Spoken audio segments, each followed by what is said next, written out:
Hola, soy el Lobo Resúmenes y hoy te resumo accidente nuclear del reactor Ra-2. El accidente ocurrió en Argentina en el año 1983. El accidente nuclear del reactor Ra-2 acontecido en Argentina el viernes 23 de septiembre de 1983, se refiere a una grave falla humana de operación que desencadenó una excursión de potencia en el reactor de investigación denominado Ra-2, el cual se encontraba emplazado en el Centro Atómico Constituyentes, una dependencia de la Comisión Nacional de Energía Atómica, NEA, ubicada en el partido de General San Martín al 1400 de la Avenida General Paz, límite entre dicha jurisdicción y la ciudad de Buenos Aires. Hasta el momento, este ha sido el accidente de mayor gravedad en la historia del desarrollo nuclear argentino, con consecuencias letales para Osvaldo Rogulich, el técnico a cargo de los ensayos. Además, otras 17 personas sufrieron diferentes niveles de radiación dependiendo de la distancia al accidente. Fueron monitoreados médicamente y no sufrieron consecuencias en años posteriores.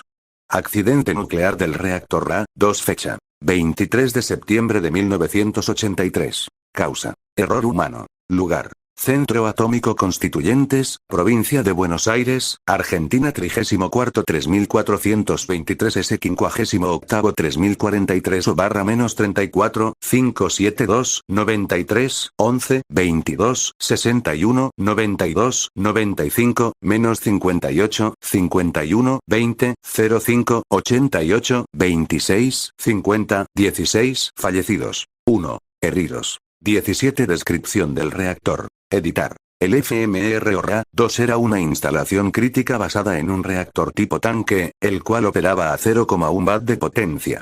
Una instalación crítica es básicamente un reactor de potencia cero, habitualmente utilizado para entrenamiento o para ensayar diseños de nuevos reactores de investigación. Este conjunto estuvo en operación desde 1966 y fue usado para llevar a cabo experimentos con varias configuraciones de núcleo. En esos procedimientos la configuración podía ser reubicada o modificada. El núcleo del Ra-2 tiene una sección de 305-380 milímetros y un largo útil de 655 milímetros. En dicho espacio se introducen diferentes configuraciones de elementos combustibles tipo MTR de uranio enriquecido al 90%, dispuesto en 19 placas de uranio para los elementos estándar, y 15 placas de uranio intercaladas con 2 de cadmio para los elementos de control, ambos encapsulados en aleación de aluminio. La potencia del reactor se controla mediante 4 barras de control de cadmio revestidas en acero inoxidable. Rodeando el alojamiento del combustible dispone de un reflector de grafito de unos 75 milímetros de espesor. El tanque del reactor se llena completamente con agua ligera desmineralizada, que actúa como refrigerante y moderador. La refrigeración se realiza por convección y circulación natural del agua dentro del núcleo del reactor. El Ra-2 alcanzó el estado crítico por primera vez en julio de 1966. La NEA diseñó y construyó esta instalación en el Centro Atómico Constituyentes, CAC, con el objetivo de estudiar y experimentar las configuraciones del núcleo del reactor de investigación Ra-3 emplazado en el Centro Atómico Ezeiza, CADE, el cual estaba destinado a la producción de radioisótopos y aún hoy continúa en servicio. El 17 de mayo de 1967 alcanzó la criticidad un símil del núcleo de este reactor en el Ra-2, con el objetivo de verificar la configuración de elementos combustibles. Completado con éxito el ensayo, se prosiguió aceleradamente con los trabajos requeridos para poder inaugurar el Ra-3 en la fecha estipulada, el 20 de diciembre de 1967. Tras ello el Ra-2 se siguió utilizando para diferentes tipos de ensayos hasta el momento del accidente. Características técnicas. Editar. Año de construcción: 1965. Inicio de actividad: julio de 1966. Clase de reactor: instalación crítica. Tipo de núcleo: tanque. Potencia: 0,1 W. Material combustible: uranio altamente enriquecido, 90%. Tipo de combustible: MTR, Materials Test Reactor, placas combustibles por elemento. Estándar = 19 / control = 15. Dimensión de placas: 75,51,6655 milímetros. Encapsulado: aleación de aluminio. Números de barras de control: 4. Material: barras de control: cadmio y acero inoxidable. Moderador: agua ligera. Refrigerante: agua ligera. Sistema refrigerante: convección natural. Reflector: pantalla de grafito. Espesor del reflector: 75 milímetros. Evento para el viernes 23 de septiembre de 1983, en horas de la tarde, había sido programada una modificación en la configuración del núcleo del reactor Ra-2, con el objetivo de realizar un experimento utilizando la técnica de fuente pulsada. El procedimiento requería un completo drenaje del líquido moderador antes de realizar cualquier cambio de configuración en los elementos combustibles. Sin embargo, ello se realizó solo parcialmente, transgrediendo las normas de seguridad. En su posterior informe confidencial del accidente enviado a la Autoridad Regulatoria Nuclear, ARN, en Argentina, la NEA aseguró que el operador era un técnico suficientemente calificado, con 14 años de experiencia, y que se encontraba solo en la sala del reactor al momento de realizar dichos cambios. Sin embargo, la remoción parcial del agua moderadora no fue la única violación cometida a los procedimientos de seguridad. Contrariamente a las prácticas usuales, dos elementos combustibles MTR estándar se dejaron en forma transitoria cerca del reflector de grafito, pero no fueron retirados completamente del núcleo. Adicionalmente, dos elementos de control sin sus correspondientes placas de cadmio fueron insertados. La criticalidad del conjunto se disparó al intentarse introducir el segundo elemento de control mal configurado. La excursión crítica consistió en un pulso de aproximadamente 3017 fisiones, lo cual liberó una potencia del orden de los 10 MJ en forma de radiaciones ionizantes y neutrónicas.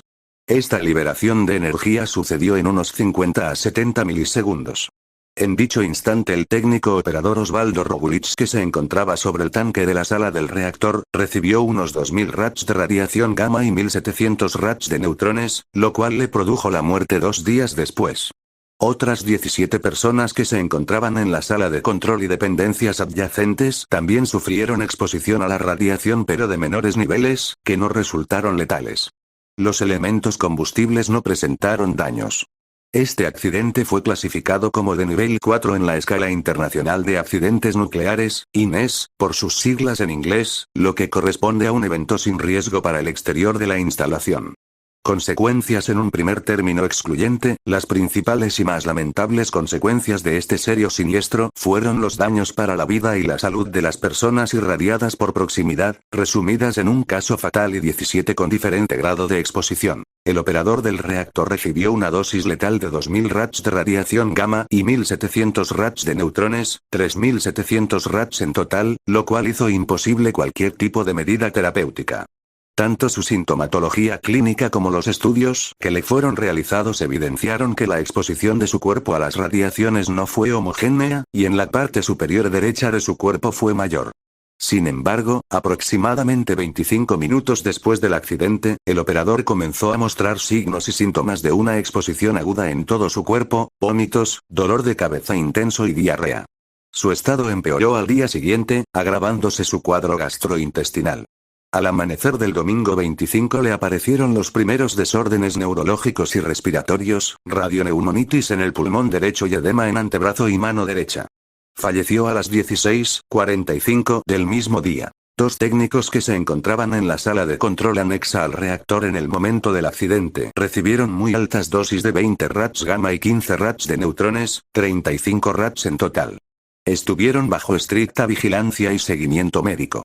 Se diagnosticó la ausencia de efectos no estocásticos. 5 personas recibieron altas dosis de entre 7 a 10 rads gamma y 4 a 8 rads de neutrones, 11 a 18 rads en total, con las mismas observaciones que para el caso de los dos técnicos mencionados. Una persona recibió dosis de 0,4 rad gamma y 1 rad de neutrones, sin presentar síntomas. Otras 9 personas fueron expuestas a dosis de radiación total menores a 1 rad, sin presentar síntomas. Como parámetro comparativo se puede mencionar que una radiografía de tórax normal implica exponerse a 0,05 rad. Es de hacer notar que este mínimo nivel de radiación ya es de riesgo para la fisiología celular de un feto en gestación. Los síntomas o síndromes que se presentan ante la exposición a radiaciones ionizantes son variables, dependen del tiempo de exposición y la resistencia es diferente para cada individuo. En líneas generales se considera que una exposición a 100 rads puede provocar desórdenes funcionales graves en el cuerpo humano, inclusive hasta 4 semanas después de producida. En un segundo plano de las consecuencias resultantes del accidente también se puede mencionar la posterior decomisión y desmantelamiento del reactor de experimentación.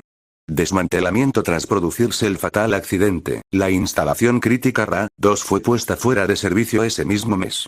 Entre los años 1984 y 1989 la NEA procedió a darle curso a los trabajos de decomisionamiento, desmantelamiento y recuperación de los sectores del edificio expuestos a las radiaciones. En el año 2005 todas las dependencias afectadas se abrieron nuevamente al uso sin restricciones. En 2007 se procedió a la exportación hacia Estados Unidos del inventario de todos los elementos combustibles gastados y sin usar en este reactor, que habían sido elaborados en aquel país con uranio altamente enriquecido, EU 90%. El envío de estos materiales se negoció y coordinó conjuntamente con el Departamento de Energía de los Estados Unidos, USDOE, y consistía básicamente en 19 conjuntos de uranio altamente enriquecido y 91 placas de combustible curvadas, que hasta ese momento se habían mantenido en condiciones de almacenamiento seco en dependencias alejadas del edificio del reactor. Censura informativa. El accidente del reactor Ra-2 ocurrió en los últimos días del gobierno del autodenominado Proceso de Reorganización Nacional, una dictadura militar que había tomado el poder en Argentina el 24 de marzo de 1976.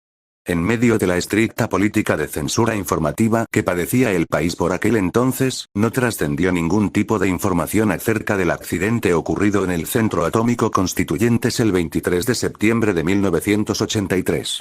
Por aquellos años el gobierno ilegítimo había designado de facto al contraalmirante Carlos Castro Madero, militar egresado y doctorado en el Instituto Balseiro, al frente de la estratégica Comisión Nacional de Energía Atómica, y durante su gestión fue cuando más se impulsó el desarrollo de dicho ente.